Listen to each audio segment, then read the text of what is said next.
আসসালামু আলাইকুম সবাইকে। সবাইকে হালকেনস্টাইনের আজকের এই সেশনে স্বাগত জানাচ্ছি। আমি মোহাম্মদ শাহিন শেখ, পড়ালেখা করছি ঢাকা ইউনিভার্সিটিতে। আচ্ছা, তো তোমাদের আজকের এই ক্লাসটা লাইভ হওয়ার কথা ছিল, যেটা তোমরা অনেকে ডিমান্ড করছিলা। বাট আনফরচুনেটলি লাইভের যে শিডিউলটা ছিল, সেই শিডিউলটা কোনো একটা কারণে প্রবলেম হইছিল। সো ওই লাইভটা করা হয় নাই। তো এখন তোমাদের যেহেতু টাইম খুব শর্ট, তোমাদের এটা লাগবে, সেজন্য লাইভের পরিবর্তে এটা রেকর্ড করে তোমাদেরকে দেওয়া হচ্ছে। আশা করি লাইভের যে প্রবলেমগুলা ছিল, সেই প্রবলেমটা এই রেকর্ড ক্লাসের মাধ্যমে তোমরা সলভ করতে পারবা। ওকে? আচ্ছা, তো আমি তোমাদের মেবি আগেও ১ টা বা ২ টা চ্যাপ্টার ক্লাস নিয়েছি। সো আমাকে তোমরা চিনো। তাই না? কিভাবে পড়াই সেটা সম্পর্কে জানো। আচ্ছা, যাই হোক, আমরা কিন্তু এখানে কোনো ডিটেইলস সম্পর্কে পড়ালেখা করতে আসি নাই। আমরা মেইনলি প্রতি যে ২ টা চ্যাপ্টার পড়ছি, সেই ২ টা চ্যাপ্টারের যে প্রবলেমগুলা ছিল, সেই প্রবলেমগুলা রিলেটেড যেসব এমসিকিউ বা কিছু শর্ট কোয়েশ্চেন অথবা ইভেন আ সৃজনশীল কোয়েশ্চেন যে টাইপসের আসে, সেগুলো দিয়ে আমরা কোয়েশ্চেন করছি এবং সেগুলোর আনসারও এখানে দেওয়া আছে। ওকে? তো এখানে যেহেতু আনসার দেওয়া, সো আমার, তোমার বা কাউকে এখানে ওরকম কষ্ট করতে হবে না আনসারটা খোঁজার জন্য। এটা যদিও আমার জন্য খুবই একটু awkward, কারণ হচ্ছে আনসার যেহেতু দেওয়া আছে, সো এখানে মনে হচ্ছে যে আমি নিজে আনসার দেখে তোমাকে বলতেছি। সো বিষয়টা একটু awkward ফিল করবে, বাট যা আছে সেটাই এখন মেনে নিতে হবে। এর বাইরে কিছু করার নেই। যাই হোক, আমরা প্রথম অধ্যায় শুরু করি। প্রথম অধ্যায়ের নাম হচ্ছে তথ্য ও যোগাযোগ প্রযুক্তি এবং আমাদের বাংলাদেশ। মানে এই চ্যাপ্টারের মেইন আলোচনার বিষয় হচ্ছে আমাদের বাংলাদেশে কোন সেক্টরে সরকার থেকে শুরু করে ব্যক্তিগত জীবনে তথ্য ও যোগাযোগ প্রযুক্তি ইমপ্লিমেন্ট করা হইছে এবং বর্তমানে হচ্ছে এবং ভবিষ্যতেও হবে। এই জিনিসগুলো এখানে আলোচনা করা হইছে এবং নতুন কি টার্ম এই তথ্য প্রযুক্তি আবিষ্কার হওয়ার কারণে নতুন কি শব্দ আমাদের কাছে আসছে, সেই সব শব্দ সম্পর্কে এখানে আলোচনা করছি। ওকে? আচ্ছা, এখানে দেখো প্রথমেই এমসিকিউ সলভ করার আগে কিছু আ টার্ম দেওয়া আছে। নতুন কিছু টার্মের কথা বললাম না? যে টার্মটা অ্যাকচুয়ালি তথ্য প্রযুক্তি আবিষ্কৃত হইছে বলে বা আমাদের মাঝে আসছে বলেই টার্মগুলা সম্পর্কে আমরা অবগত হয়েছি। বুঝছো? যদি তোমার এই তথ্য প্রযুক্তি না হতো, এই টার্মগুলো হইতো না। যেমন ১ম টাই হচ্ছে ই-লার্নিং, যার পূর্ণরূপ হচ্ছে electronic learning. E-learning, this is the example of e-learning. দেখো, তুমি যদি এই ক্লাসটা করতে চাইতা, যদি এই স্মার্ট বোর্ড, এই ক্যামেরা বা এই যে ভিডিও করার সেটআপ এগুলো না থাকতো, তাহলে অবশ্যই তোমাকে কোনো একটা ক্লাসরুমে এসে আমার পাশে বসে তোমাকে এটা ক্লাসটা করতে হতো। বুঝতে পারছো? বাট সেটা আর করা লাগতেছে না। এখন তুমি এই যে আমার সামনে ক্যামেরা দাঁড়ায় আছে আর একটা স্মার্ট বোর্ড সেটআপ করা আছে। এখানে পিডিএফটা আছে। আমি পড়াইতেছি, রেকর্ড করতেছি এবং তোমার কাছে পাঠিয়ে দিচ্ছি। তাই না? এটা হচ্ছে ইলেকট্রনিক পদ্ধতিতে, অর্থাৎ ফিজিক্যালি উপস্থিত না থেকেও তোমার কাছে ফিজিক্যালি উপস্থিত থাকলে যে জিনিসটা হতো সেটা পাঠিয়ে দিচ্ছি। ওকে? এইটার নাম হচ্ছে ই-লার্নিং। শুধু এই জায়গায় না, এটা জাস্ট একটা ক্লাস। এর বাইরেও তুমি কি করতে পারো? ই-লার্নিং হচ্ছে বিভিন্ন ধরনের শিক্ষামূলক যেসব ওয়েবসাইট আছে সেসব থেকে তুমি শিক্ষা নিতে পারো, অথবা ই-বুক, ইলেকট্রনিক বুক, ওখান থেকেও তুমি শিক্ষা গ্রহণ করতে পারো।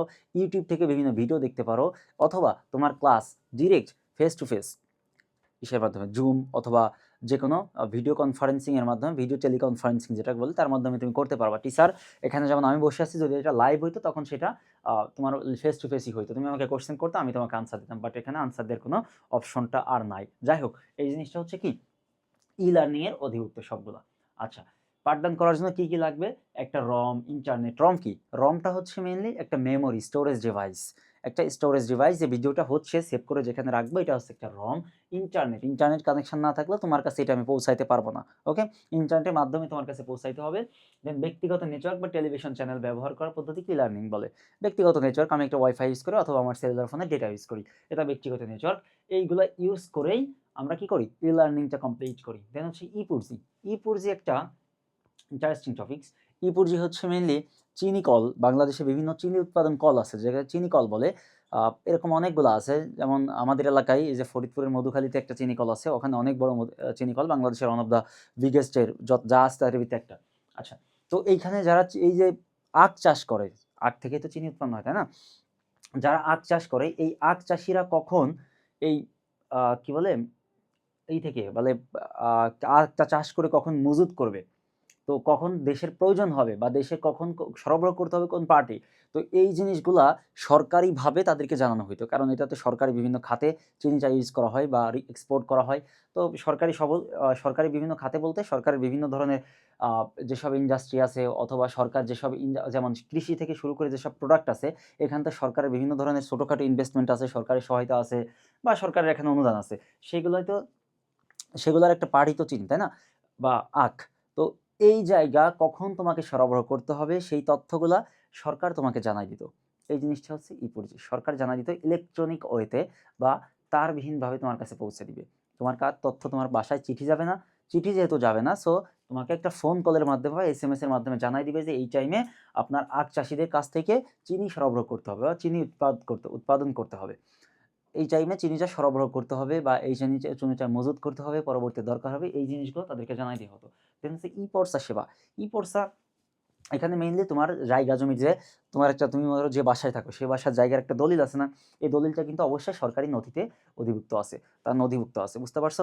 তো এই জিনিসটা তুমি কোনো কারণে জানতে চাচ্ছ অ্যাকচুয়ালি, যে আমি যে জায়গায় আছি এই জায়গাটা কার নামে আছে, বা আমি আমার জায়গায় আছি এটা কি আমার জায়গা অন্য কেউ নিয়ে নিছে কিনা, বা আমি অ্যাকচুয়ালি আমার যে জায়গাটা সেটা আমার জায়গা আছে নাকি অন্য কারো জায়গায় আছে, এগুলো জানার জন্যই ই-পর্চা সার্ভিস সুবিধাটা দেওয়া আছে।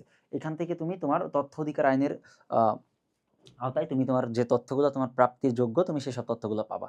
ওকে, দেন এরপর হচ্ছে ই-কমার্স। ই-কমার্স হচ্ছে মেইনলি ইলেকট্রনিক কমার্সের সংক্ষিপ্ত রূপ। আচ্ছা, ই-কমার্স হচ্ছে যেখানে তোমাকে আর কোনো আউটলেট লাগবে না, অর্থাৎ তোমার কোনো দোকান নিয়ে বসে থাকা লাগবে না, তুমি ফেসবুক, ইউটিউব বা ইনস্টাগ্রাম এর মাধ্যমে তোমার ফেসবুক বিজনেসে করে মার্কেটিং করে তুমি প্রোডাক্ট সেল করতে পারবা, বুঝতে পারছো? এই জন্য ই-কমার্স দুই প্রকার ছিল। এক প্রকার হচ্ছে তুমি নিজের প্রোডাক্ট নিজে বিক্রি করবা, তুমি একটা প্রোডাক্ট তৈরি করো, ধরো তুমি কোনো কিছু একটা বানাও, সেটা মার্কেটে বিক্রি করবা। তো ওইটা তুমি বানানোর পর এটা ছবি তুলে ফেসবুকে বা ইনস্টাগ্রামে বা ইউটিউবে যেখানে তুমি পারো ওটা পোস্ট করবা, পোস্ট করে মানুষ দেখবে, দেখে যার পছন্দ হবে সে তোমাকে ওর মাধ্যমে তোমাকে অর্ডার করবে, তুমি তাকে ডেলিভারি দিবা। এসে একটা নিজের প্রোডাক্ট নিজের সেল করা। আরেকটা হচ্ছে তুমি জাস্ট একটা মার্কেট প্লেস তৈরি করে দেবা, যেমন দারাজ, তার একটা মার্কেট প্লেস দারাজ তৈরি করে দিছে। দেন হচ্ছে আলিবাবা, এগুলা মানে ইন্টারন্যাশনাল যেগুলা, অ্যামাজন, এগুলা এদের কিন্তু নিজস্ব কোনো প্রোডাক্ট নেই, যে এটার মালিক অর্থাৎ এই যে আলিবাবা, দারাজ, অ্যামাজন, ইভালি, এগুলার যে মালিক সে কিন্তু নিজের কোনো প্রোডাক্ট নাই, সে জাস্ট একটা মার্কেট তৈরি করে দিছে, একটা মানে একটা বাজার তৈরি করে দিছে। ওই বাজারে তুমি তোমার প্রোডাক্টটা এসে পোস্ট করবা, ওই বাজার থেকে কাস্টমারগুলো নিয়ে নিবে। যেমন নর্মালি মনে করো তোমার এলাকায় একটা হাট আছে, সেই হাটের যারা মালিক, ওই জায়গাটার যারা মালিক, তার কিন্তু নিজের কোনো প্রোডাক্ট নেই বা নিজের কোনো কিছুই নাই, নিচে থাকতেও পারে বাট ম্যাক্সিমাম ক্ষেত্রে নাই, নিজের কিছু নাই। তাহলে ওইখানে তো বিক্রি হচ্ছে, বিক্রি করতেছে কারা? অন্য মানুষরা এনে ওখানে বসতেছে এবং কাস্টমাররা ওখানে এসে কিনে নিয়ে যাচ্ছে। তার মানে কি, যে হাট মালিক সে জাস্ট ওখান থেকে কিছু প্রফিট নিচ্ছে, ভাড়া নিচ্ছে, বুঝতে পারছো? বাট হাট মালিকের নিজের কোনো প্রোডাক্ট নেই। তো এইটা হচ্ছে নিজের প্রোডাক্ট নিজে সেল করা। সেকেন্ডটা হচ্ছে আমি জাস্ট একটা বাজার দিব, একটা মার্কেট প্লেস দিব, অন্য কেউ এসে ওখানে বিক্রি করে কাস্টমার কাছে যাবে এবং যে মালিক ওটা সে একটা প্রফিট নেবে, একটা পার্সেন্টেজ প্রফিট নেবে, বুঝতে পারছো? এই দুই প্রকার ই-কমার্স হইতে পারে। দেন সামাজিক যোগাযোগ। সামাজিক যোগাযোগ মানে হচ্ছে যেসব মাধ্যমে তুমি তোমার বন্ধু-বান্ধব, আত্মীয়-স্বজন, পরিবার-পরিজনের সাথে যোগাযোগ করতে পারো সহজেই। সেগুলো সামাজিক যোগাযোগ মাধ্যম। যেমন ইনস্টাগ্রাম, ফেসবুক, এগুলা সামাজিক যোগাযোগের মাধ্যম। তুমি ইজিলি চাইলে WhatsApp, তুমি চাইলেই তোমার বন্ধুর সাথে তুমি ইজিলি WhatsApp বা মেসেঞ্জার বা ইনস্টাগ্রামে ইজিলি কথা বলতে পারবা, কোনো প্রকার বাধা ছাড়াই। ওকে? যদি ইন্টারনেট কানেকশন থাকে। এটা হচ্ছে সামাজিক যোগাযোগ। লাস্ট হচ্ছে ই-গভর্নেন্স। ই-গভর্নেন্স হচ্ছে সরকারি একটা সুবিধা। এখানে মেইনলি হচ্ছে সরকার যে বিভিন্ন ধরনের সার্ভিস, বিভিন্ন অধিদপ্তরের মধ্যে যোগাযোগ, সরকারের বিভিন্ন মন্ত্রণালয় আছে না, বিভিন্ন মন্ত্রণালয়ের মধ্যে ইন্টারনাল যোগাযোগ দরকার হয়। তারপর হচ্ছে বিভিন্ন ধরনের হয়, ধরো টেন্ডারিং হয়, বিভিন্ন টেন্ডার হয়। সেই টেন্ডারের তথ্য কোন কাজে কত টাকা খরচ করলো, কোথা থেকে কত টাকা ইনভেস্ট পাইছে বা কত টাকা ইনভেস্ট করতেছে, এই জিনিসগুলোর একটা তথ্য জনগণের জানার দরকার আছে। তো যখন এগুলা ইলেকট্রনিক ওয়েতে, অর্থাৎ কোনো কাগজে কলমে না, এটা যাচ্ছে ইন্টারনেটের মাধ্যমে তোমার কাছে জাস্ট একটা সফট কপি পাঠায় দিবে। ইন্টারনেটে ওয়েবসাইট আছে, সেই ওয়েবসাইটে পোস্ট করবে, সেখান থেকে চাইলেই তুমি দেখতে পারবা, বুঝতে পারছো? সরকারি যে সার্ভিসগুলো সেই জিনিসগুলো তুমি এখান থেকে দেখতে পারবা। This is called the e-governance. Then আমরা চলে যাব বহু নির্বাচনী প্রশ্ন উত্তর। আচ্ছা, বহু নির্বাচনী প্রশ্ন উত্তর এখানে আনসার দেওয়া আছে, একটা একটা করে দেখি। 21 শতকের সম্পদ কি? 21 শতকের সবথেকে বড় সম্পদ হচ্ছে তথ্য এবং জ্ঞান। তথ্য বা জ্ঞান। তথ্য থেকে আমরা যেটা পাই সেটাই জ্ঞান, আবার জ্ঞান যেখান থেকে পাই সেটাই তথ্য। তো একই কথা, কোথাও যদি তথ্য থাকে সেটাই আনসার, কোথাও যদি জ্ঞান থাকে সেটাই আনসার। ওকে? 21 শতকের সবথেকে বড় সম্পদ হচ্ছে জ্ঞান। গ্লোবালাইজেশন অ্যান্ড ইন্টারন্যাশনালাইজেশন ত্বরিত হওয়ার পিছনের কারণটা কি?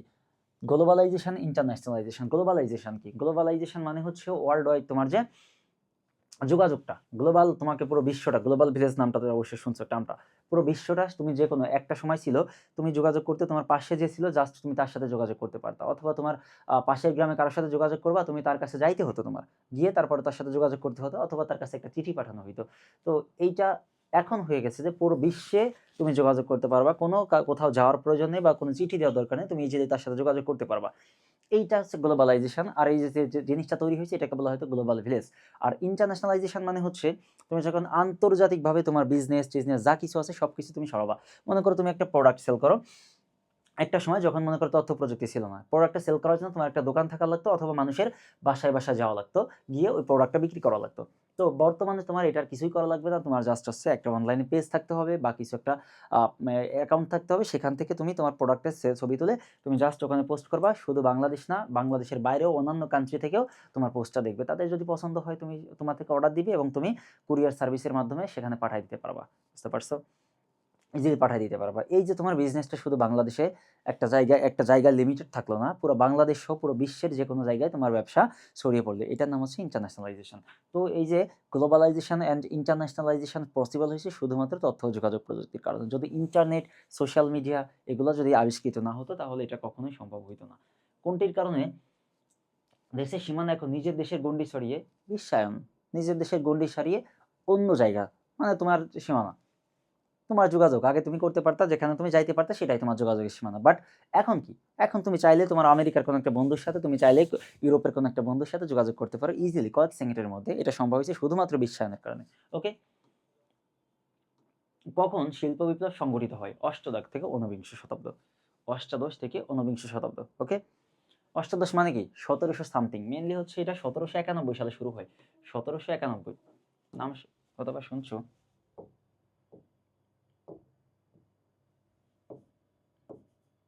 1791, এটা হচ্ছে অষ্টাদশ, মানে 18 শতকের একটা, এখান থেকে মেনলি শিল্প বিপ্লবটা শুরু হয়।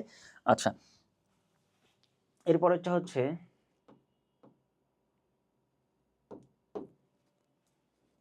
আধুনিক কম্পিউটারের জনক কে? Charles Babbage. আধুনিক কম্পিউটারের জনক চার্লস ব্যাবেজ।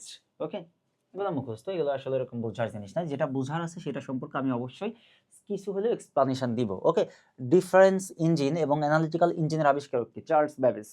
ডিফারেন্স ইঞ্জিন এবং অ্যানালিটিক ইঞ্জিনের জনক হচ্ছে চার্লস ব্যাবেজ। আর চার্লস ব্যাবেজ থেকে যে নোটটা নিছিল অ্যাডা লাভলেস নামক একটা কি বলে ফিমেল সায়েন্টিস্ট, তিনি নিছিল হচ্ছে লগারিদম, বা এই যে আমরা বলি যে ফেসবুকের অ্যালগোরিদম, অ্যালগরিদমটা, এই যে অ্যালগরিদমের ধারণাটা মেইনলি চার্লস ব্যাবেজ থেকে অ্যাডা লাভলেস নিয়ে নিছিল। ওকে, আচ্ছা, মানে সে নোট করছিল, তার একটা বক্তব্য থেকে নোট করে নিছিল।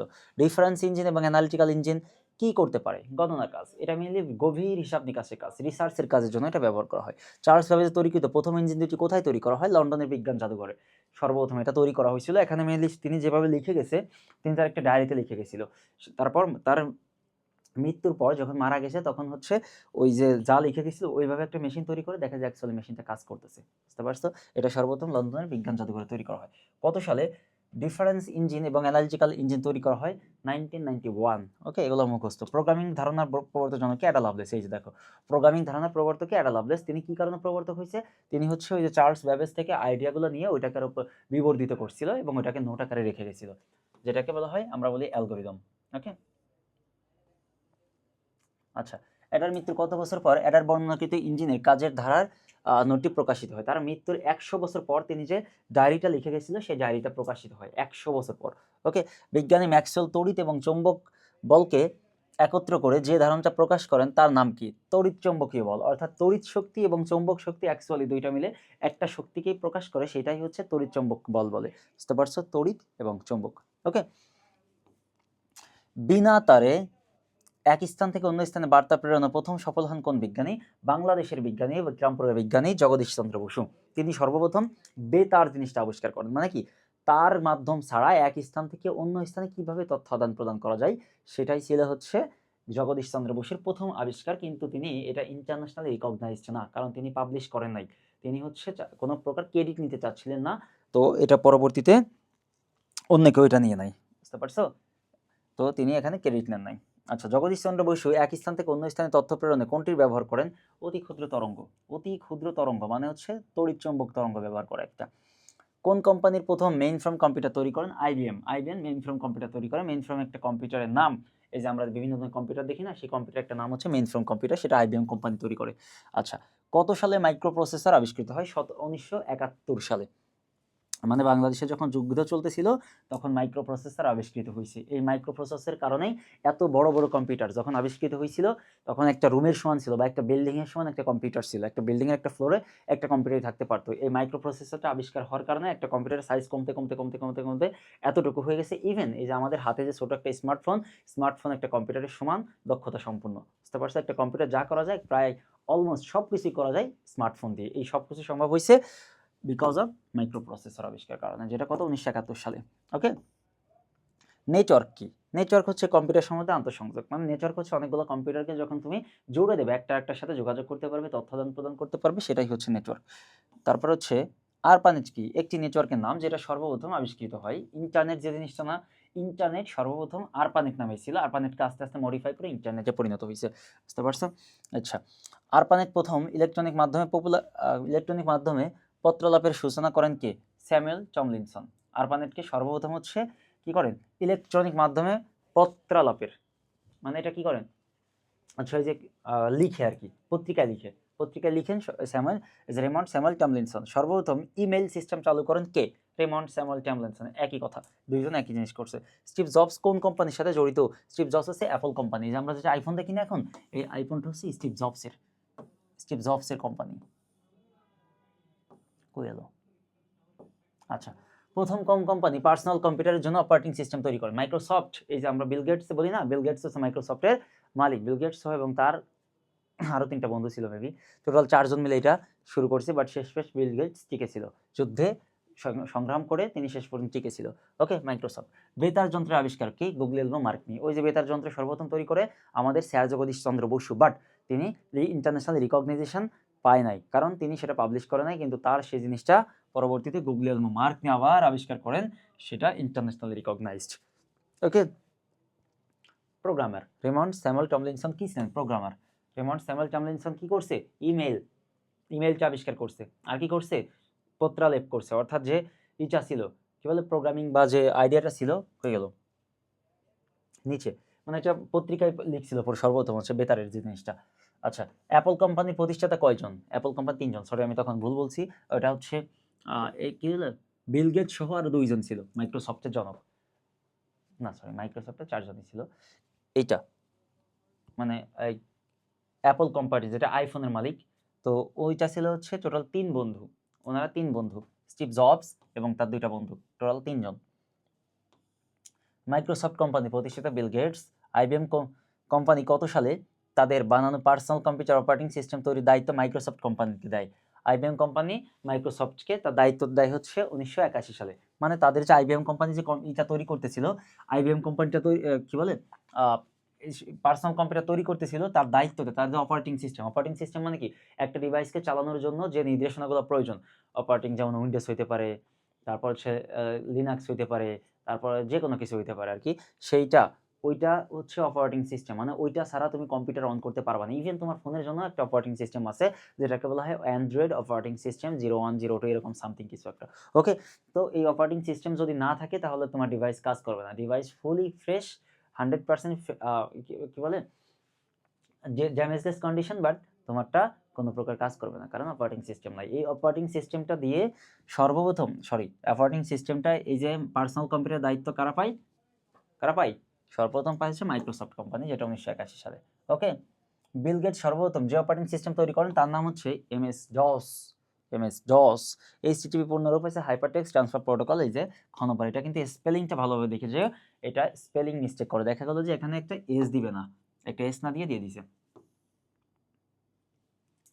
ওয়ার্ল্ড ওয়াইড ওয়েবের জনক কে? স্যার টিমোথি জন টিম বার্নার্স-লি। মানে ইন্টারনেটের জনক, যেটা ইন্টারনেটের জনক হচ্ছে স্যার টিমোথি জন টিম বার্নার্স-লি। ওকে, বিশ্বের নানান দেশে ইন্টারনেট বিস্তৃতির কারণ কি? নেটওয়ার্ক প্রযুক্তির বিকাশ। মানে ইন্টারনেট যে বিস্তৃতি পুরো বিশ্বব্যাপী হয়ে গেছে, এবং ইভেন শুধু বিশ্বে না, ইন্টারন্যাশনাল সমুদ্র সীমা সেখানেও এখন ইন্টারনেট পাওয়া যায়। এর মেইন কারণ হচ্ছে নেটওয়ার্ক প্রযুক্তির বিকাশ। তারপর হচ্ছে কি, উইন্ডোজ অপারেটিং সিস্টেম কে তৈরি করেন? মাইক্রোসফট। এটা বিশ্বের বহুল ব্যবহৃত, সব থেকে বেশি ব্যবহৃত অপারেটিং সিস্টেম মাইক্রোসফট। দেন কোম্পানিকে কেন্দ্র করে নানা ধরনের অ্যাপ্লিকেশন সফটওয়্যার বিস্তৃত হয়। ইন্ট্রানেট, এই যে কোনটিকে কেন্দ্র করে নানা ধরনের অ্যাপ্লিকেশন সফটওয়্যার বিস্তৃত হয়? ইন্ট্রানেট, নট ইন্টারনেট, এর নাম হচ্ছে ইন্ট্রানেট। ওকে, কার হাত ধরে ফেসবুকের সূচনা হয় 2003 সালে? Mark Zuckerberg. এটাকে জাকারবার্গ বলে, বুঝতে পারছো? Mark Zuckerberg. James Clerk Maxwell কোন ক্ষেত্রে গুরুত্বপূর্ণ ভূমিকা রাখেন? জেমস ক্লার্ক ম্যাক্সওয়েল কি আবিষ্কার করছিল, মনে আছে কি? এই যে লাইট জ্বলতেছে না, লাইটটা আবিষ্কার করছিল তিনি, বারবার ব্যর্থ হয়েও শেষমেশ তিনি সফল হয়েছিল পদার্থবিজ্ঞানে। আচ্ছা, ই লার্নিং শব্দটি কোন কথাটির সংক্ষিপ্ত রূপ? Electronic learning. শ্রেণীকক্ষে পাঠদানকালে কোনটির সাহায্য একটা এক্সপেরিমেন্ট করে দেখাতে পারেন? মাল্টিমিডিয়ার সাহায্যে তুমি, এই যে এটা একটা মাল্টিমিডিয়া বলতে পারো তুমি, এর মাধ্যমে আমি তোমাকে একটা এক্সপেরিমেন্ট করে দেখাতে পারি। মানে আমি কোনো একটা ধরো অ্যানিমেশন তৈরি করে রিসার্চ করছি, সেই অ্যানিমেশনটা তোমাকে আমি দেখাই দিলে তুমি এত বকবক করার থেকে সেই ভিডিওটা দেখে ইজিলি তুমি বুঝতে পারবা। ওকে, মাল্টিমিডিয়া। পৃথিবীর অনেক বড় বড় বিশ্ববিদ্যালয় তাদের অসংখ্য কোর্স কোথায় উন্মুক্ত করে দিয়েছে? অনলাইনে। বিশ্বের অনেক বিশ্ববিদ্যালয়, বড় বড় বিশ্ববিদ্যালয় যেমন অক্সফোর্ড, হার্ভার্ড, এগুলো যা আছে, তো ওরা কিছু কিছু কোর্স একদম অনলাইনে ফ্রি করে দিচ্ছে। জাস্ট তুমি কোর্সটা করবা, ওখানে ওরা কিছু হয়তো বা শর্ট কোনো এক্সাম নিতে পারে, সেই এক্সামটার পর তোমাকে একটা সার্টিফিকেট প্রোভাইড করে দিবে। এগুলো করা ভালো। বর্তমান অনলাইনে বাংলায় কোর্স চালু করার জন্য কি তৈরি করা হয়েছে? Web portal. মানে অনলাইনে বাংলাতে কোর্স চালু করতে পারবে, সেটা হচ্ছে ওয়েব পোর্টালের মাধ্যমে। প্রচলিত পাঠদান এবং ই লার্নিংয়ের মধ্যে মূল পার্থক্য কোনটা? যান্ত্রিকতা এবং মানবিক অংশের অনুপস্থিতি। মানে ই লার্নিং এ মেইন কথা হচ্ছে এখানে কোনো প্রকার তোমার ওই যে কি করা লাগবে না, বই খাতা নিয়ে বসা লাগবে না, বুঝছো? এবং এখানে মানবিক উপস্থিতি নাই, মানে এখানে মানুষ উপস্থিত নাই। তুমি জাস্ট ফোনটা, আমি যে বুঝাইতেছি আমার আর উপস্থিত ওখানে থাকার দরকার নেই, তুমি জাস্ট ফোনটা নিয়ে দেখলেই হবে। আচ্ছা, দেশে স্বচ্ছতা এবং জবাবদিহিমূলক ব্যবস্থা প্রয়োজন কেন? সুশাসনের জন্য। তুমি যদি একটা দেশকে সুশাসিতভাবে শাসন করতে চাও, তাহলে অবশ্যই এখানে জবাবদিহিতা থাকতে হবে। এই যে গভর্নমেন্ট যদি কোনো ভুল করে, এটা যদি জবাবদিহিতা থাকে, তাহলে গভর্নমেন্ট সেকেন্ড টাইম আর ভুল করবে না। ধরো আজকে সরকার একটা ভুল করছে, তুমি যদি সরকারকে প্রশ্ন করো কেন এই ভুলটা করা হলো, তাহলে সরকার এটা কোনো একটা আনসার দিবে এবং সেকেন্ড টাইম কোনো একটা কাজ করার আগে হাজারবার ভাববে যে আমাকে আবার এটা জবাবদিহিতা করতে হবে। যদি তুমি সুশাসন চাও, জবাবদিহিতা ম্যান্ডেটরি। ওকে, কোন ব্যবস্থা গ্রহণের ফলে সরকারি ব্যবস্থার সম্মুখে যোগাযোগ করা সহজ? ডিজিটাল ব্যবস্থা। অর্থাৎ তোমার কোনো কিছু করার জন্য এখন আর সরকারি মন্ত্রণালয় বা অধিদপ্তরে যাওয়া লাগে না। যে কোনো কিছু জানার জন্য তাদের ওয়েবসাইট আছে, সেই ওয়েবসাইট থেকে তুমি ইজিলি জেনে নিতে পারবা। ওকে, আচ্ছা, দেশের সুশাসনের পথ নিষ্কটনকে করতে প্রয়োজন ই গভর্নেন্স। যেটা মাত্র বলছি, সুশাসন করতে হলে কি দরকার? ই গভর্নেন্স। সেটা ই গভর্নেন্স হচ্ছে একটা ওয়েবসাইট থাকবে, যেখানে সরকারের সকল তথ্য, কোথায় কত টাকা ইনকাম করতেছে, কত টাকা ইনভেস্ট করতেছে, সব কিছু লেখা থাকবে। দেশের জনগণ সেটা ইজিলি দেখতে পারবে এবং জনগণ তার টোটাল সব দেশ সম্পর্কে আইডিয়া নিতে পারবে। সরকার কি দুর্নীতি করতেছে, টাকা পাচার করতেছে, নাকি অন্য কিছু করতেছে, সেগুলো সম্পর্কে একটা আইডিয়া তার কাছে চলে যাবে। বুঝতে পারছো? বর্তমানে ই সেবা কেন্দ্র যে কোনো ধরনের তথ্য পেতে কতদিন সময় লাগে? একটা সময় 2 থেকে 5 মাস বা 6 মাস লাগতো, বাট বর্তমানে 2 থেকে 5 দিন এনাফ।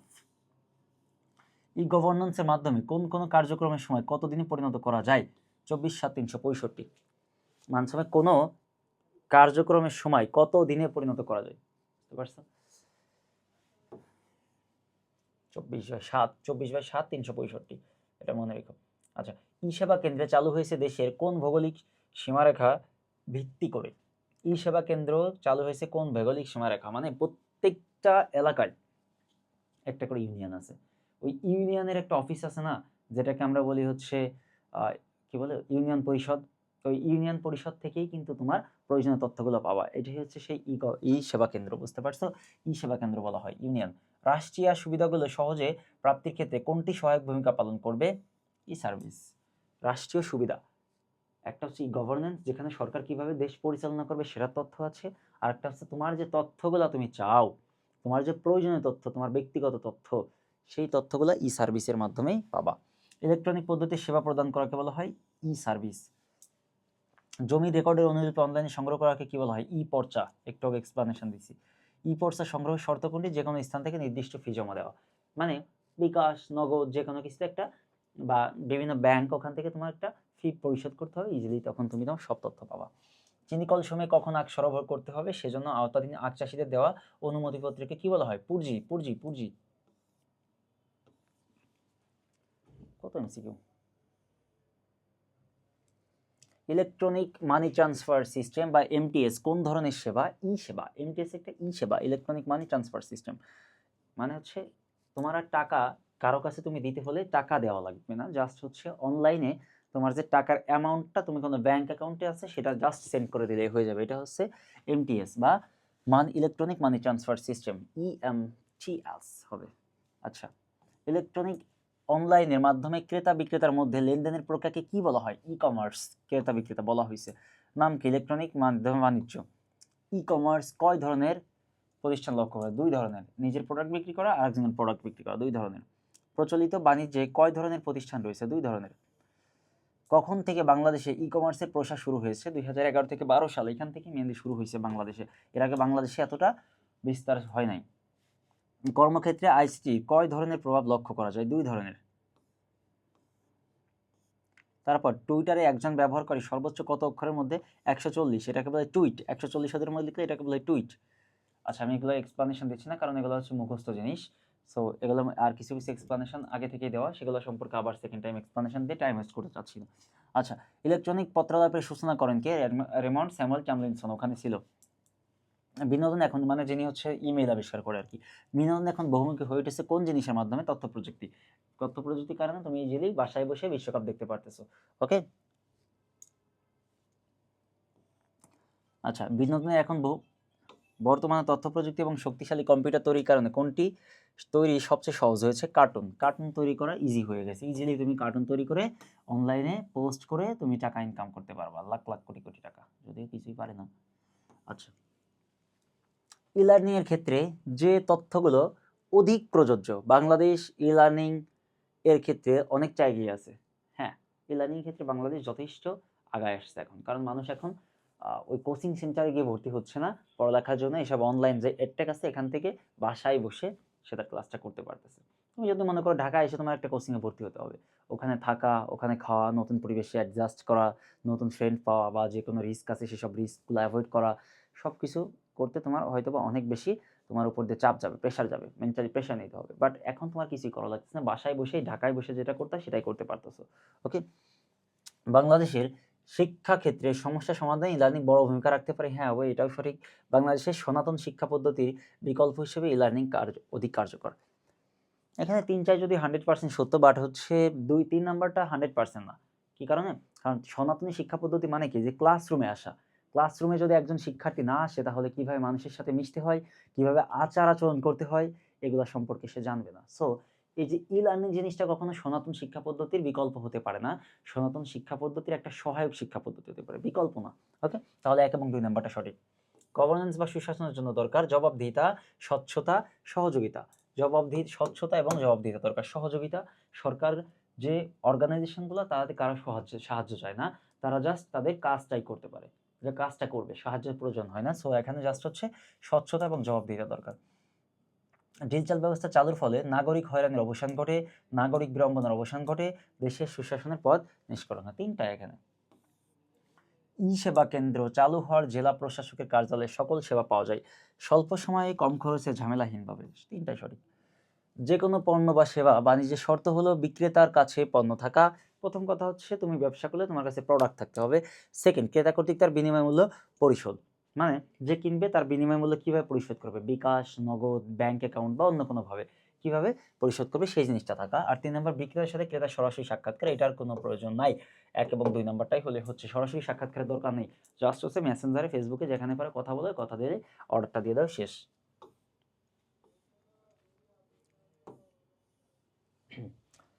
মীরা আজ কার সম্পর্কে জানতে পেরেছে? Ada Lovelace. এখানে তিনি কি বলছিল অ্যাডা লাভলেস দেখি।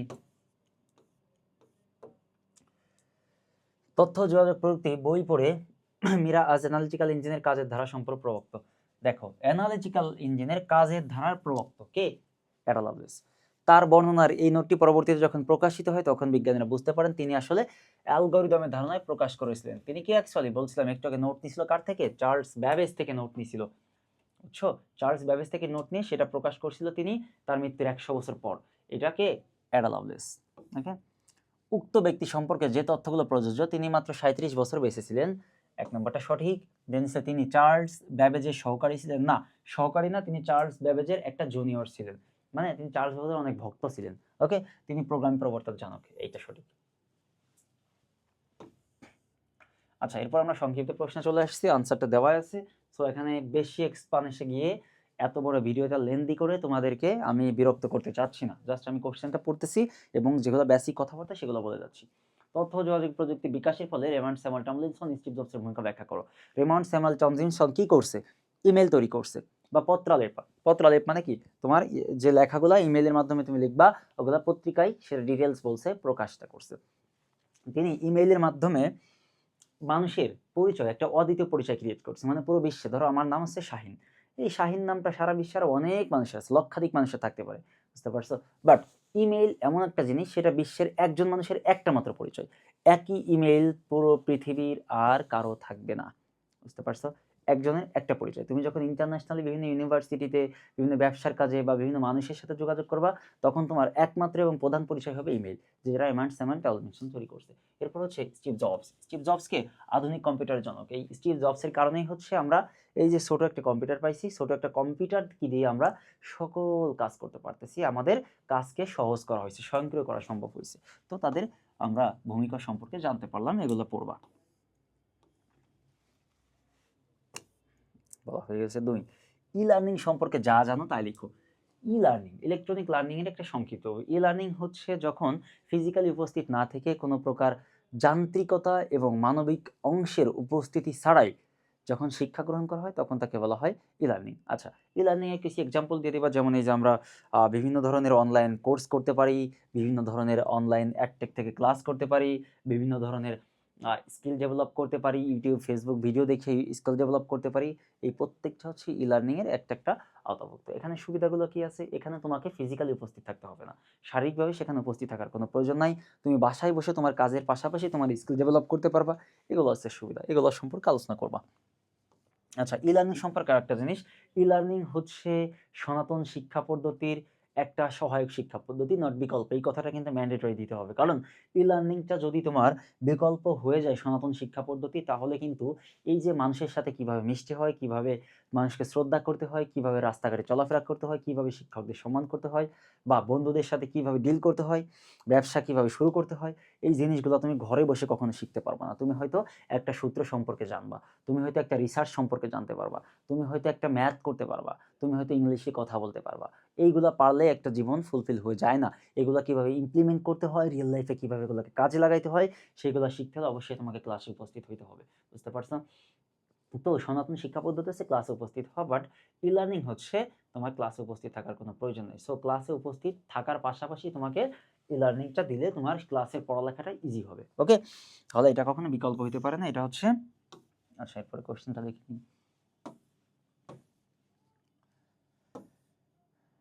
আচ্ছা, e learning, e learning, e learning, ই গভর্নেন্স কি? শিক্ষাক্ষেত্রে প্রভাব লিখো। ই গভর্নেন্স, ই গভর্নেন্স কি? সরকারি বিভিন্ন শাসন ব্যবস্থার যখন ডিটেলস কোনো একটা অনলাইন ভিত্তিক ওয়েবসাইটে করা হয়, যেগুলো তুমি বাসায় বসে সরকারি ডিটেলস সম্পর্কে জানতে পারবা। সরকার কোথায় কত টাকা বরাদ্দ দিবে, বা কোথায় শাসন করবে, কোন আইনটা তৈরি করতেছে, কেন আইনটা তৈরি করতেছে, আইনটা কতদিন মেয়াদকাল, আইনটার শর্তগুলা কি, সেগুলো সম্পর্কে তুমি বাসায় বসে জানতে পারবা। এগুলো হচ্ছে ই গভর্নেন্স। দেখো, শাসন ব্যবস্থায় ও প্রক্রিয়া ইলেকট্রনিক বা ডিজিটাল পদ্ধতির প্রয়োগই হচ্ছে ই গভর্নেন্স।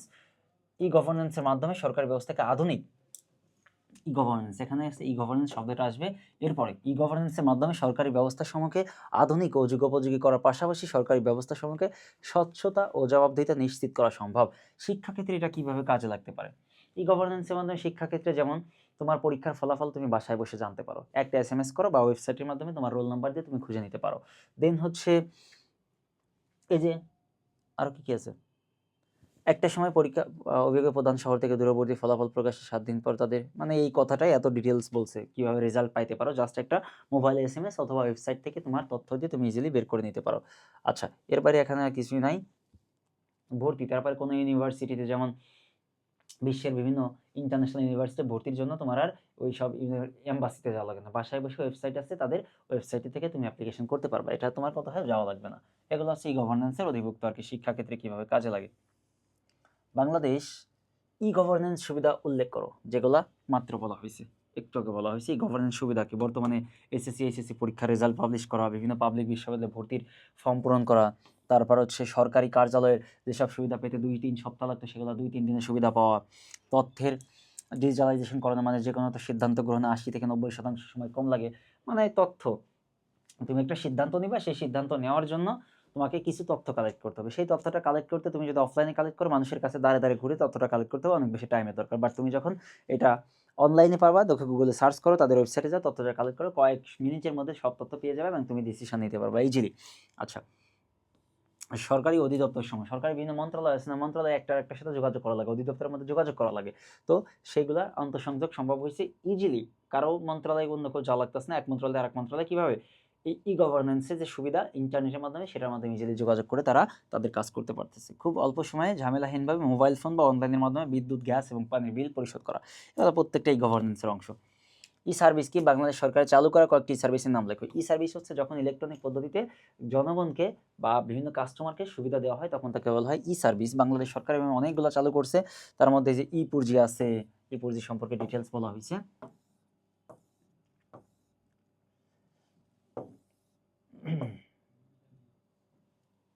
তারপর হচ্ছে ইলেকট্রনিক মানি ট্রান্সফার, যেগুলো হচ্ছে ইএমটিএস পদ্ধতি, যেটা ই পর্চা সেবা, যেটা সম্পর্কে বলা হয়েছে। দেন হচ্ছে ই স্বাস্থ্য সেবা। ই স্বাস্থ্য সেবা বলতে এখানে তুমি বিভিন্ন ই করাতে থাকবে, ডাক্তারের ডিটেলস দেওয়া থাকবে, সেখান থেকে তুমি ডাক্তারের অ্যাপয়েন্টমেন্ট নিতে পারবে, নাম্বার দেওয়া আছে, দেন হচ্ছে কোন ডাক্তার কোন সম্পর্কে কী রোগ সম্পর্কে চিকিৎসা দেন সেগুলো লেখা আছে। তুমি চাইলে ওখানে গিয়ে ইজিলি তোমার ডক্টরকে সিলেক্ট করে তুমি তার অ্যাপয়েন্টমেন্ট নিয়ে তার অফিসে যাইতে পারো, অথবা ইভেন এমনও তৈরি হয়েছে যে তুমি তার নাম্বার দেওয়া আছে, তাকে কল দিয়ে তুমি তোমার সমস্যাটা জানালে সে তোমাকে প্রেসক্রাইব করবে, বুঝতে পারছো? তো এই সুবিধাটা স্বাস্থ্যসেবার অধীনস্থ পড়বে। রেলওয়ে ই টিকেটিং, মানে টিকিট কাটার জন্য তোমার আর রেল স্টেশনে বা বাস স্টেশনে যাওয়ার দরকার নেই, অনলাইনের মাধ্যমেই বিডি টিকেটসের মাধ্যমে তুমি কেটে নিতে পারবা। আচ্ছা, সামাজিক যোগাযোগ কি? সামাজিক যোগাযোগের সবচেয়ে জনপ্রিয় দুটি মাধ্যমের বর্ণনা দাও। সামাজিক যোগাযোগ হচ্ছে দেখো মানুষের জীবন, সমাজে মানুষের যোগাযোগের জন্য যে ধরনের মাধ্যম ব্যবহার করা হয় সেগুলো হচ্ছে সামাজিক যোগাযোগ মাধ্যম। এগুলো ফেসবুক এবং ইনস্টাগ্রাম, এই দুটার নাম দিয়ে দিও। এই ফেসবুক ইনস্টাগ্রামে তুমি কি কি করতে পারো সেগুলো বললো, তাহলে হয়ে যাবে।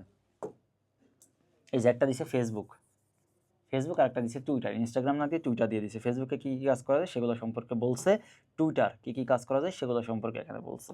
আচ্ছা, তারপর 7 নম্বর কোশ্চেন, বিনোদন জগতে তথ্য প্রযুক্তির প্রভাব ব্যাখ্যা করো। বিনোদন জগতে এই যে খেলাধুলা, গেম খেলা, তোমার লেজার পিরিয়ড পার করা, অবসর সময় কাটানো, সব কিছু এখন ইন্টারনেটের মাধ্যমে সম্ভব হয়েছে, বুঝতে পারছো? এগুলো সম্পর্কে একটু ডিটেলস লিখবা। আচ্ছা, মানে এগুলো একই একটা কোশ্চেনের আনসার, কত বড় কোশ্চেন। আচ্ছা, এখন আমরা চলে যাব চ্যাপ্টার 2-তে। চ্যাপ্টার 2 নাম্বার হচ্ছে কম্পিউটার ও কম্পিউটার ব্যবহারকারীদের নিরাপত্তা। আচ্ছা, আচ্ছা, তো এই চ্যাপ্টার মেইনলি হচ্ছে কম্পিউটার ও কম্পিউটার ব্যবহারকারীদের নিরাপত্তা, অর্থাৎ একটা কম্পিউটার কিভাবে নিরাপত্তা দেওয়া যায়। কম্পিউটারের ভিতরে বিভিন্ন তথ্য আছে, তথ্যগুলো চুরি হয়ে যেতে পারে, তথ্যগুলো নষ্ট হয়ে যেতে পারে, হারিয়ে যেতে পারে, তথ্যগুলো বিভিন্ন ভাইরাস অ্যাটাক করতে পারে, সেগুলো থেকে কিভাবে তুমি এই তথ্যগুলোকে নিরাপদ জায়গায় রাখবা বা নিরাপদ রাখবা, দীর্ঘ সময় তুমি এটাকে সংরক্ষণ করতে পারবা। এবং তথ্য যে কম্পিউটার ব্যবহারকারী, সেই ব্যবহারকারী এটাকে কিভাবে মেনটেন্স করবে, অর্থাৎ এটাকে কিভাবে দীর্ঘদিন ভাবে রাখবে, এবং কম্পিউটার যে ব্যবহারকারী তাকে কি কোনো প্রকার হয়রানির শিকার হবে না ইন্টারনেটের মাধ্যমে, যেটাকে বলে সাইবার ক্রাইম, তাদের এই হয়রানির শিকার যেন না হয়, সেজন্য কি কি পদক্ষেপ নেওয়া যেতে পারে। এই চ্যাপ্টারের মেইন আলোচনার বিষয় ছিল এগুলো। ওকে, প্রথম কথা হচ্ছে কম্পিউটারের নিরাপত্তা, দ্বিতীয় হচ্ছে কম্পিউটার মেইনটেন্স, থার্ড হচ্ছে কম্পিউটার ব্যবহারকারী নিরাপত্তা, বিভিন্ন ধরনের সাইবার অপরাধ, এইগুলো নিয়ে এখানে আলোচনা করা হয়েছে। ওকে, আচ্ছা, বহু নির্বাচনী প্রশ্ন। প্রথমে বলছে বিশ্বের বেশিরভাগ কম্পিউটার কোন অপারেটিং সিস্টেম ব্যবহার করে? উইন্ডোজ। বিশ্বের 90% কম্পিউটার হচ্ছে উইন্ডোজ ব্যবহার করে এবং 10% বাকি যা আছে সেগুলো ব্যবহার করে। কম্পিউটার সচল এবং গতিশীল রাখার জন্য কোন সফটওয়্যার ব্যবহার করতে হয়? Registry clean up. Registry clean up হচ্ছে তুমি ব্যবহার করলে অটোমেটিক তোমার অপ্রয়োজনীয় ফাইলগুলো ডিলিট হয়ে যাবে, ফলে তোমার কম্পিউটারটা স্লো হবে না। টেম্পোরারি ফাইল কম্পিউটারের গতিকে কি করে? ধীর করে দেয়। টেম্পোরারি ফাইলগুলো প্রতিবার ফাইল ওপেন করলে কিছু টেম্পোরারি, যেটাকে ক্যাশ মেমোরি বলে, ক্যাশ মেমোরি তৈরি হয়, বা এটা তোমার কম্পিউটারকে আস্তে আস্তে আস্তে আস্তে কি করে লোড করে ফেলে, ফলে কম্পিউটার স্লো হয়ে যায়। এই যে যদি তুমি রেজিস্ট্রি ক্লিন আপটা ইউজ করো, সেক্ষেত্রে তোমার এটা থাকবে না, অটো ডিলিট হয়ে যাবে। প্রত্যেকবার কম্পিউটার ব্যবহার করার সময় বেশ কিছু কি ফাইল তৈরি হয়? Temporary file. আইসিটি যন্ত্র কিসের মাধ্যমে পরিচালিত হয়? সফটওয়্যার। যে কোনো যন্ত্র সফটওয়্যারের মাধ্যমে পরিচালিত। এই যে তোমার মোবাইল ফোন, সফটওয়্যার ছাড়া তুমি একটা কাজ করতে পারবা, যেটাই করবা সেটা একটা সফটওয়্যার। ইভেন তোমার মোবাইল ফোনটা অন হচ্ছে, এটাও একটা অপারেটিং সফটওয়্যারের কারণে অন হচ্ছে, না হলে অন হইতো না। ওকে, আচ্ছা, তারপরে কি আছে? অপারেটিং সিস্টেমে সফটওয়্যার ইনস্টল করার প্রক্রিয়া কিরূপ? জটিল। অপারেটিং সিস্টেমে সফটওয়্যার ইনস্টল করা যথেষ্ট জটিল। মানে কম্পিউটারের কথা বলছি, তোমার ফোনের কথা না কিন্তু। কম্পিউটারে একটু জটিল, বাট ফোনে একদম এক ক্লিকে হয়ে যায়, ইনস্টল হয়ে যায়। অপারেটিং সিস্টেম সফটওয়্যার ইনস্টল করার জন্য কোনটির প্রয়োজন হয়? দক্ষতা, অর্থাৎ দক্ষ লোক ছাড়া এটা সফটওয়্যার ইনস্টল করতে পারবে না, বা করলেও দেখবে যে সব ফিচারগুলো সে পাচ্ছে না, কোনো ফিচার আটকে গেছে, কোনো কাজ করতে পারতেছে না এগুলা। তো এখানে একটা দক্ষ লোকের প্রয়োজন হবে। অপারেটিং সিস্টেম সফটওয়্যার ছাড়াও অন্যান্য সফটওয়্যার ইনস্টল করার প্রক্রিয়া অনেকটাই কিসের উপর নির্ভরশীল? অপারেটিং সিস্টেমের উপরে। বুঝতে পারছো? অপারেটিং সিস্টেম কোনটা ইউজ করতেছো, লিনাক্স ইউজ করতেছো নাকি উইন্ডোজ ইউজ করতেছো, সেটার উপর ডিপেন্ড করে সফটওয়্যারটা কোনভাবে ইনস্টল করবা সেটা আসবে। ওকে, মানে অপারেটিং সিস্টেম তুমি একটা ইউজ করলে ইনস্টল প্রসেস একরকম, তুমি যদি অন্য অপারেটিং সিস্টেম ইউজ করো তাহলে ইনস্টল প্রসেস অন্যরকম। একই সফটওয়্যারের জন্য ভিন্ন ভিন্ন প্রসেস তোমাকে ফলো করতে হবে অপারেটিং সিস্টেমের উপর বেস করে। কম্পিউটার সিডি, ডিভিডি বা পেন ড্রাইভ প্রবেশ করালে কোন প্রোগ্রামটি চালু হয়? অটোরান। অটোরান করো, ফাইলগুলো তোমার কম্পিউটার শো করায়। তারপরে অপ্রয়োজনীয় সফটওয়্যার কম্পিউটার রেখে দিলে কি হয়? হার্ড ডিস্কের জায়গা নষ্ট হয়। অপ্রয়োজনীয়, যেটা তোমার দরকার নেই, যদি তুমি এটা রেখে দাও তাহলে হার্ড ডিস্কের স্টোরেজটা কম হয়ে যাবে, স্টোরেজটা আস্তে আস্তে ভরে যাবে, ওটার কাজ করবে না। সফটওয়্যার আনইনস্টল করতে হলে প্রথমে নিচের কোন বাটন থেকে কন্ট্রোল প্যানেলে যেতে হবে?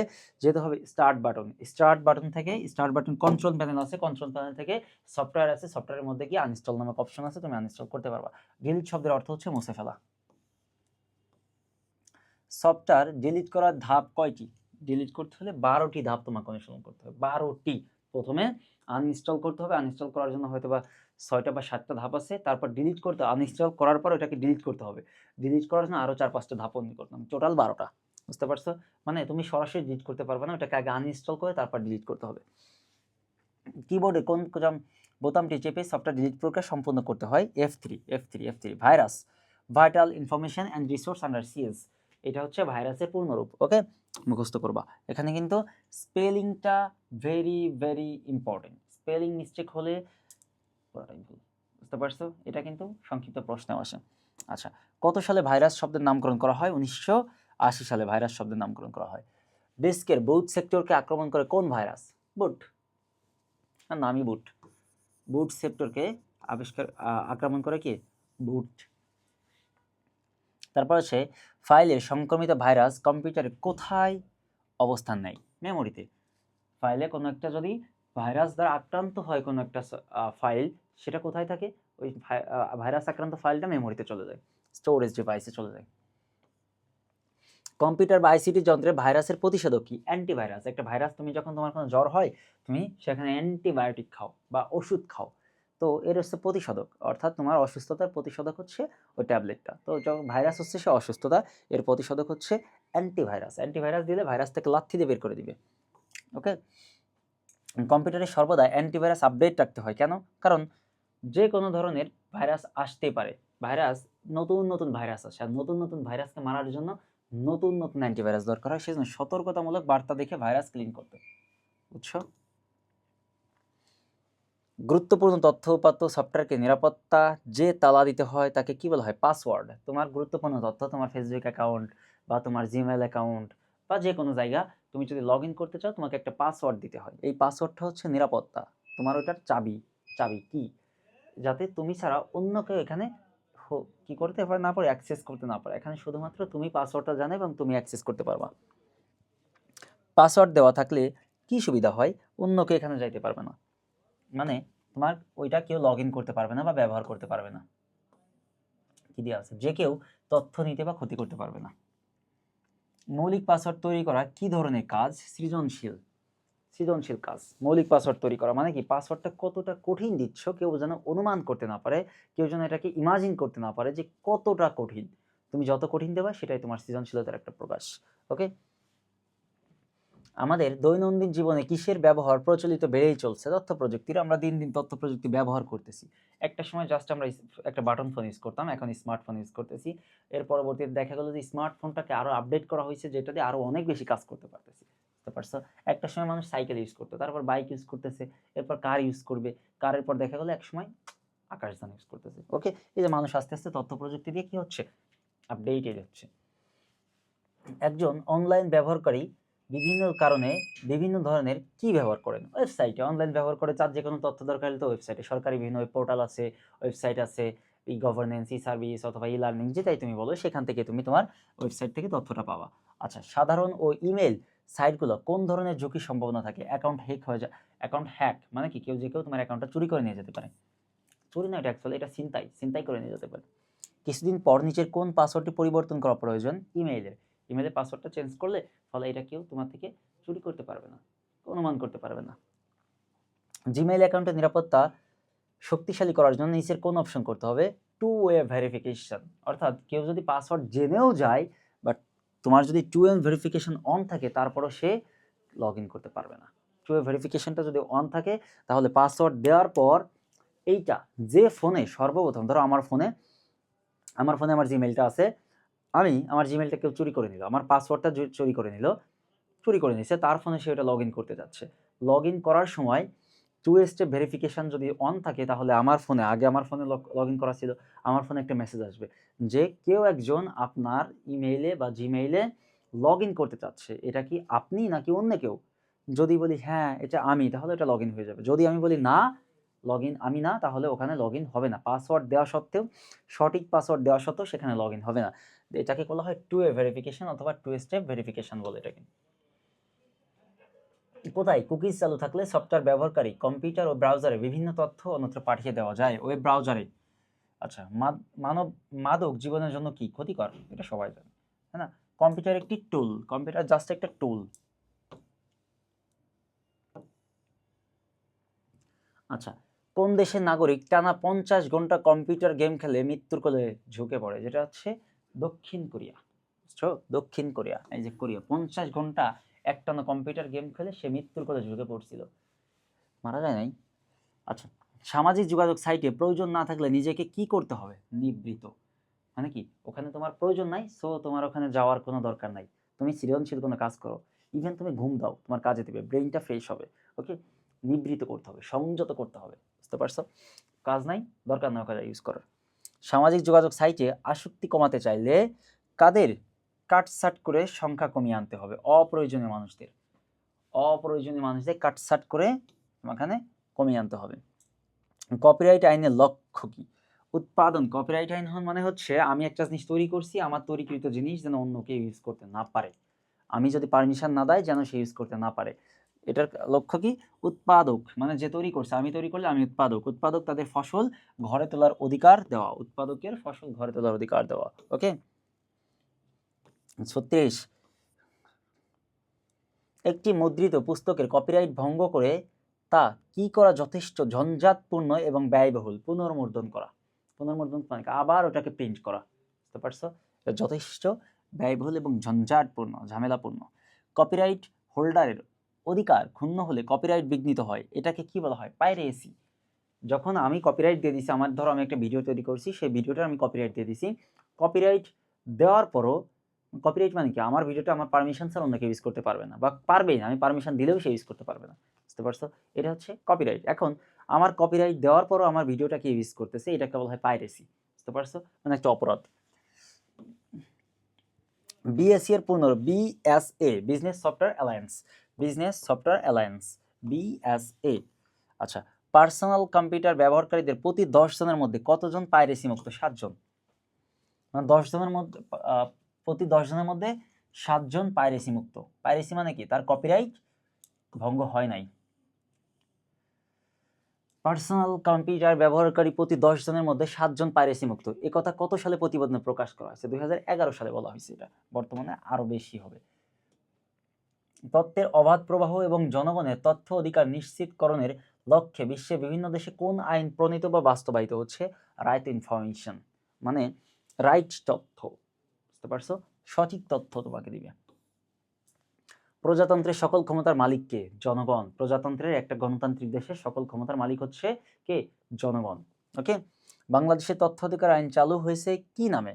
তথ্য অধিকার 2009 তথ্য অধিকার আইন চালু হয়েছে। এই আইনটা চালু হওয়ার পর তোমার আমার প্রত্যেকটা মানুষের অধিকার আছে সরকারের থেকে তথ্য জানার। আমার যে তথ্য প্রয়োজন, আমি সরকার থেকে সেই তথ্য পাবো এবং সরকার আমাকে ওই তথ্যটা দিতে বাধ্য। বুঝতে পারছো? সেটাই হচ্ছে তথ্য অধিকার আইন 2009। তথ্য আইনের ফলে অনেকের পক্ষে কোনটি তথ্য জানার সুযোগ সৃষ্টি হয়েছে? রাষ্ট্রের, মানে রাষ্ট্র কিভাবে পরিচালিত হচ্ছে, রাষ্ট্র কিভাবে শাসিত হচ্ছে, সেই তথ্যগুলো জানা সম্ভব হয়েছে তথ্য অধিকার আইনের মাধ্যমে। ইলেকট্রনিক যন্ত্রে কোন সমস্যাগুলো ব্যবহারকারী ঠিক করতে ফেলতে পারে? সাধারণ সমস্যাগুলো। আর একটা টেকনিক্যাল প্রবলেম ব্যবহারকারী পারবে না ঠিক করতে। এটা অবশ্যই যে দক্ষ, যে টেকনিক্যাল লোক, সে ঠিক করতে পারবে। ওকে। প্রত্যেকটি ইলেকট্রনিক যন্ত্রের সাথে একটি করে কি থাকে? ম্যানুয়াল। ম্যানুয়াল মানে হচ্ছে তুমি যে যন্ত্রটা ইউজ করবা সেই যন্ত্রটা কিভাবে ব্যবহার করতে হবে, এটা কোন প্রসেসে ব্যবহার করলে তুমি সবথেকে বেশি দক্ষতা পাবা, সেটা ম্যানুয়ালে লেখা থাকে। ম্যানুয়াল এক কথায় বলা যায় ব্যবহার বিধি। ওকে? আচ্ছা, মেইনলি তুমি এই যে ওষুধ কিনো না, ওষুধ কেনার সময় কিন্তু একটা কাগজে লেখা থাকে এই ওষুধটা এই টাইমে খেতে হবে, দিনে কয়বার খাওয়া লাগবে, এত বেশি নেওয়া যাবে না, ঠান্ডা স্থানে রাখতে হবে। তারপরে এই জিনিসগুলো লেখা আছে না, এইটাই হচ্ছে ওই ওষুধের ম্যানুয়াল। বুঝতে পারছো? তো একটা প্রত্যেকটা ইলেকট্রনিক ডিভাইস কিভাবে ব্যবহার করতে হবে তারও একটা ম্যানুয়াল আছে। ওকে? ম্যানুয়াল হচ্ছে ব্যবহার নির্দেশিকা। ম্যানুয়াল অর্থ হচ্ছে ব্যবহার নির্দেশিকা। সমস্যার উৎস বা উৎপত্তিস্থল নির্ণয়ের প্রক্রিয়া কোনটি? Trouble shooting. সমস্যাটা অ্যাকচুয়ালি কোথায় হচ্ছে, মেইন তার সোর্সটা কোথায়, এটা নির্ণয় করার প্রক্রিয়াকে বলা হয় ট্রাবল শুটিং। Trouble shooting. আচ্ছা, ইন্টারনেট ব্যবহারের ফলে ব্রাউজারের ক্যাশ মেমোরিতে জমা হয় কুকিজ। হ্যাঁ, কুকিজ। ম্যালওয়্যার না, ম্যালওয়্যার হচ্ছে একটা ভাইরাস যেটা কম্পিউটারের ফাইলগুলোর ক্ষতি করে। সো ম্যালওয়্যার জমা হয় না, actually temporary file. Yes, cookies এবং টেম্পোরারি ফাইল একই জিনিস, তার মানে 1 এবং 3 নাম্বারটা সঠিক এটা। আচ্ছা, এনামুল তার কম্পিউটার দিয়ে নির্বিঘ্নে কাজ করতে চায়, এজন্য সে তার কম্পিউটার ইন্টারনেট থেকে বিনামূল্যে ডাউনলোড করে ব্যবহার করতে পারে। কম্পিউটার, দেখো সে বলছে কি, এনামুল তার কম্পিউটার দিয়ে নির্বিঘ্নে কাজ করতে চায়, এজন্য সে তার কম্পিউটারে ইন্টারনেট থেকে বিনামূল্যে ডাউনলোড করে ব্যবহার করতে পারে। কি কি বলছে এবার? অ্যান্টিভাইরাস, ইজিলি ব্যবহার করতে পারে অ্যান্টিভাইরাস। অ্যান্টি ম্যালওয়্যার, ভাইরাস এবং ম্যালওয়্যার দুইটা ক্ষতিকারক জিনিস। ম্যালওয়্যার একটা, ভাইরাস একটা। ভাইরাসের জন্য অ্যান্টিভাইরাস, ম্যালওয়্যারের জন্য অ্যান্টি ম্যালওয়্যার, অ্যান্টি স্পাইওয়্যার। 3 প্রকার ক্ষতিকারক সফটওয়্যার কথা এখানে বলছে। সো 3টা, antivirus, anti malware, anti spyware, 3টাই ব্যবহার করতে পারে। স্পাইওয়্যার হচ্ছে তথ্য চোর, যে তথ্য চুরি করে যে তাকে যে পাঠাইছে তার কাছে পাঠায় দেয়। ধরো আমার কম্পিউটারে একটা তথ্য আছে, কেউ একজন চাইতেছে এই তথ্যটা নিতে, সে আমার কম্পিউটারে একটা স্পাইওয়্যার দিয়ে দিবে। স্পাইওয়্যার দিলে সে এসে আমার কম্পিউটার তথ্যটা খুঁজবে, দেন তথ্যটা চুরি করে নিয়ে যে পাঠাইছে তার কাছে দিয়ে পাঠিয়ে দিবে। এটা হচ্ছে স্পাইওয়্যার। ওকে? আরিফুল ইসলামকে অনেক দ্রুত গতিতে কম্পিউটারে কাজ করতে হয়, তিনি তার কম্পিউটারের গতি বজায় রাখার জন্য ব্যবহার করতে পারেন। কি কি ব্যবহার করতে পারে? ডিস্ক ক্লিন আপ, অর্থাৎ স্টোরেজটাকে ক্লিন করবে। রেজিস্ট্রি ক্লিন আপ, এটাও স্টোরেজটাকে ক্লিন করবে। ডিস্ক রিফ্রাগমেন্টেশন, মানে তার ডিস্কটাকে ভাগ করা, বিভিন্ন ভাগে ভাগ করা, যেন তার প্রয়োজনীয় জায়গাগুলা অপ্রয়োজনীয় ফাইলে কখনো ভরাট না হইতে পারে। 3টা এখানে সঠিক। ডিস্ক ক্লিন আপ প্রোগ্রাম কোনটি? সরি, ডিস্ক ক্লিন আপ প্রোগ্রামটি অপারেটিং সিস্টেমের সাথে যুক্ত থাকে। অবশ্যই অপারেটিং সিস্টেম হার্ড ডিস্কের জায়গা খালি করতে পারে। অবশ্যই ক্লিন আপ মানেই হচ্ছে ফাঁকা করা, পরিষ্কার করা। কম্পিউটারের গতি বজায় রাখতে, ইয়াস, কম্পিউটারের নতুন অবস্থায় যে গতি শেষ পর্যায়ে যেন ওই একই গতি থাকে সেটাতে সাহায্য করে ডিস্ক ক্লিন আপ। আচ্ছা, এরপরে কম্পিউটারের সফটওয়্যার ইনস্টল করার পূর্বে লক্ষ্য করা প্রয়োজন সেটা কি হার্ডওয়্যার সাপোর্ট করে কিনা। অবশ্যই একটা সফটওয়্যার ইনস্টল করবে সেটা অ্যাকচুয়ালি হার্ডওয়্যারে সাপোর্ট করে কিনা। অ্যান্টিভাইরাস সফটওয়্যার বন্ধ আছে কিনা, অ্যান্টিভাইরাস সফটওয়্যার বন্ধ না থাকলে এটা তুমি ইনস্টল করতে ঝামেলায় পড়বা, তার মানে 2 নাম্বারটাও সঠিক। এরপর 3 নাম্বারটা কি বলছে দেখি একটু। 3 নাম্বারটা বলছে কি, এটা সব ফাইলটিতে জরুরি কাজের কথা লেখা আছে কিনা, মানে সে ম্যানুয়াল, জরুরি কোনো কাজের কি খণ্ডতা ব ঢ ফ কি উল্টাপাল্টা জিনিস লিখছে, যাই হোক ওইটা বুঝে নাও। মানে ম্যানুয়াল লেখা আছে কিনা, জরুরি কোনো কথা লেখা আছে কিনা ইনস্টল করার আগে, ওটা ইনস্টলই হবে। মানে ইনস্টল করার আগে কোনো জরুরি কথা লেখা আছে কিনা সেটা পড়ে নিতে হবে। যদি বলা থাকে যে আপনি এইভাবে ইনস্টল করলে আপনার ক্ষতি হবে, তাহলে তুমি ওইভাবে ইনস্টল করতে পারবা না, করা যাবে না। এখানে 3টাই সঠিক। সফটওয়্যার ইনস্টল করার সময় বন্ধ করা প্রয়োজন অ্যান্টিভাইরাস, অ্যান্টিভাইরাসটাকে বন্ধ করতে হবে।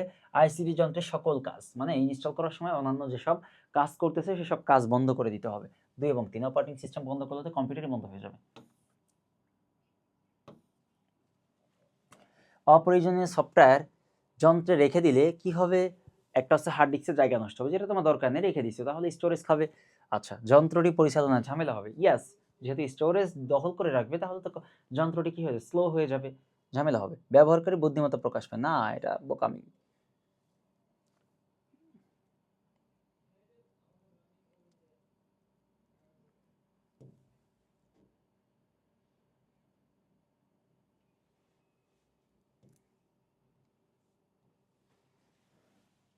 আচ্ছা, এরপরটা হচ্ছে অনেকে ইউনিক পাসওয়ার্ড তৈরি করাকে সৃজনশীল কাজ মনে করেন।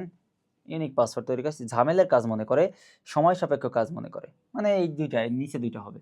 কারণ ইউনিক পাসওয়ার্ড মানে কি? একটা কঠিন সৃজনশীলতার প্রকাশ। এইটা তৈরি করাকে মনে করে না এটা ঝামেলা, এত কঠিন কেন দিব। তো এটা যে তারা পরে বিপদে ফেলাইতে পারে তার সম্পর্কে তার কোনো আইডিয়া নাই। একটা ধরো তোমার একটা ফেসবুক অ্যাকাউন্ট আছে, ফেসবুক অ্যাকাউন্টের পাসওয়ার্ডটা কেউ চুরি করে নিয়ে তার অ্যাকাউন্টে লগ ইন করে নিলে, লগ ইন করে নিয়ে তোমার নামে উল্টা পাল্টা পোস্ট করে বিভিন্ন ধরনের আপত্তিকর ভিডিও ছবি দিয়া তোমার মান সম্মানটা শেষ করে দিলে মানুষের কাছে। সবাই তো জানবে তুমি হয়তো পোস্ট করতেছে, বাট তুমি তো না, তোমার অ্যাকাউন্ট অন্য কেউ চুরি করে নিয়ে করতেছে। সো এই যে এখানে তুমি যদি একটা কঠিন বা ইউনিক পাসওয়ার্ড ব্যবহার করো সেক্ষেত্রে তোমার অ্যাকাউন্টটা চুরি হওয়ার যাওয়ার কোনো সম্ভাবনা থাকবে না। তারপর কি, পাসওয়ার্ড তৈরি সৃজনশীলতায় তথ্যের নিরাপত্তা রক্ষা করতে পারে, প্রথমটা সঠিক। তথ্যের গোপনীয়তা রক্ষা করতে, দ্বিতীয়টা সঠিক। সফটওয়্যারের নিরাপত্তা রক্ষা করতে পারে, তিনটাই সঠিক। কম্পিউটার গেমে আসক্ত হয়ে যাওয়ার লক্ষণ হলো দৈনন্দিন জীবনে কর্মে ব্যাঘাত, এটা। লেখাপড়ায় অমনোযোগ, এটাও সঠিক।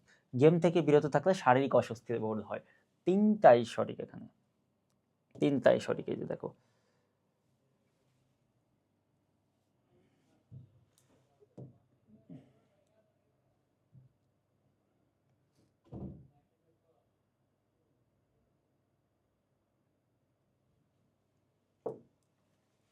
আচ্ছা।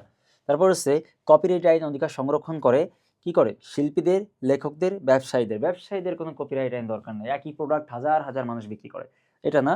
শিল্পীদের, একজন গান তৈরি করছে, সে গানটা সেই যেন ব্যবহার করতে পারে বা সেখান থেকে শুধুমাত্র তার ইনকাম হয়, অন্য কেউ যেন না পারে।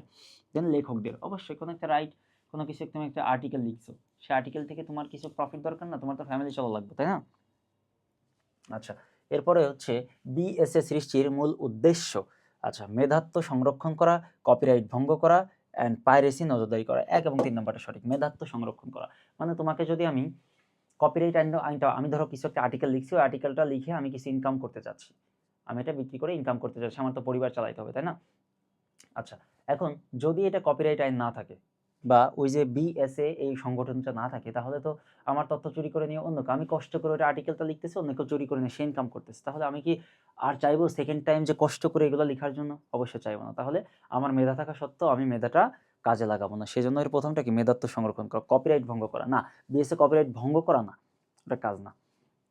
পাইরেসি নজরদারি করা, হ্যাঁ পাইরেসি নজরদারি করা, অ্যাকচুয়ালি কপিরাইট ভঙ্গ হচ্ছে কিনা সেটা দেখাশোনার দায়িত্ব হচ্ছে বিএসএর। ওকে, 1 এবং 3 নাম্বারটা সঠিক।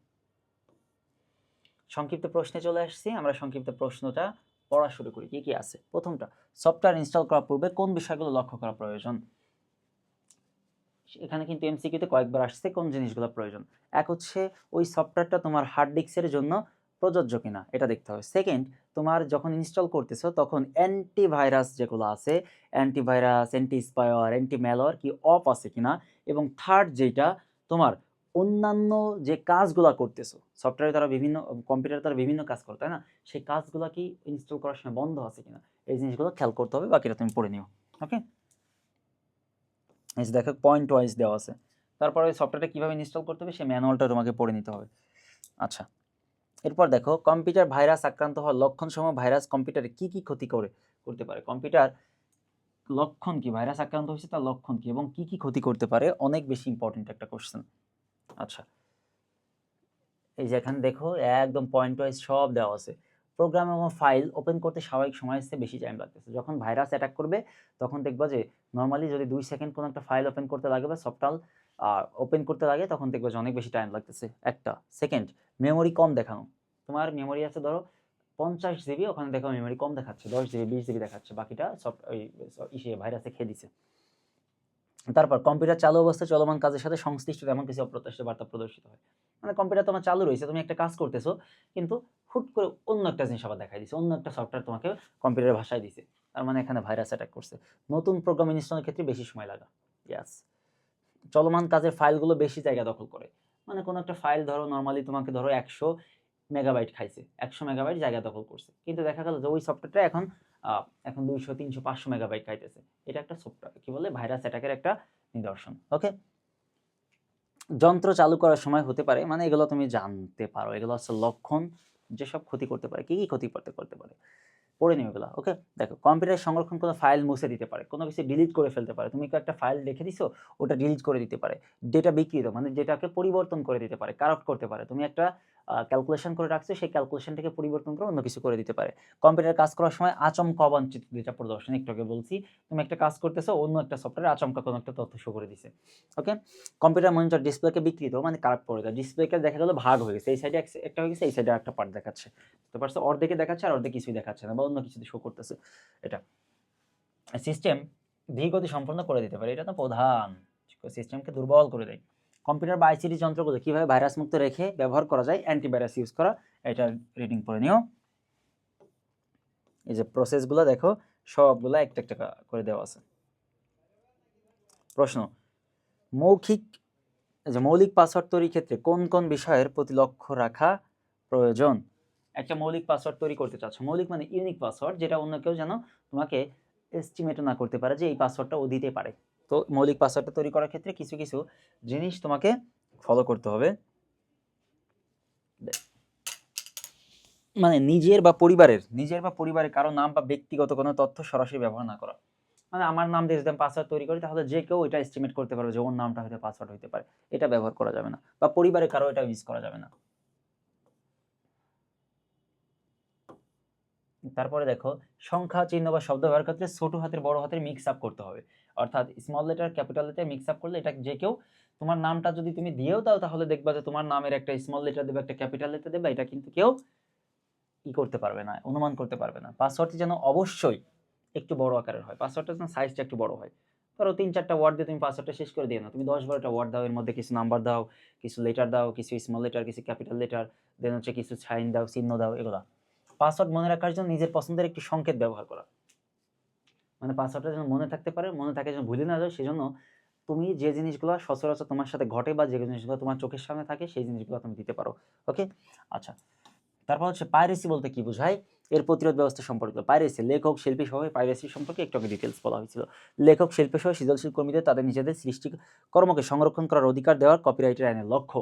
এই কপিরাইট আইন যেন ভঙ্গ না হয়, কপিরাইট আইন যেন সংরক্ষিত হয়, সেটাই হচ্ছে পাইরেসি। যখন এটা ভঙ্গ হয়ে যাবে, কপিরাইট আইনটা যখন নষ্ট হয়ে যাবে, তোমার জিনিস অন্য কেউ চুরি করে নিয়ে তার নামে চালিয়ে দিচ্ছে, সেটা হচ্ছে কি, পাইরেসি। ওকে, এই যে পাইরেসি প্রতিরোধ ব্যবস্থা, বিএস এর আগে ছিল, সে বিএসএস, এটা রিডিং পড়ে নেবে, এখানে আসলে এরকম। আচ্ছা, আমরা তৃতীয় অধ্যায়ে চলে আসছি, আমাদের দ্বিতীয় অধ্যায় পর্যন্ত আমরা ডিটেলস পড়ালেখা করছিলাম, তৃতীয় অধ্যায়ে কোনো পড়ালেখা পড়ি নাই আমরা। আমাদের এই দুইটা চ্যাপ্টারে মেইনলি হচ্ছে লাইভের অংশ ছিল, আমাকে এই দুইটা চ্যাপ্টার সম্পর্কে বলা হয়েছিল এবং আমিও মেবি তোমাদের এই দুইটা চ্যাপ্টারে ক্লাস নিয়েছি। ওকে, দুইটা বা একটা চ্যাপ্টার, যে যাই হোক আমি নিয়েছি। আচ্ছা, যে যাই হোক, তো আজকের তোমরা এটা লাইভে পাইতা, লাইভের থেকে তোমরা এখানে রেকর্ড পাইতেছো, আই থিঙ্ক লাইভের থেকে রেকর্ডটা বেশি কাজে দিবে, কারণ লাইভে একটু বেশি টাইম ওয়েস্ট হয়, কেননা লাইভে বিভিন্ন জন কোশ্চেন করবে, আমি সেই কোশ্চেনের আনসার দিব, তারপর আবার এটা পড়াবো, তো সেক্ষেত্রে একটু টাইম ওয়েস্ট হইতো।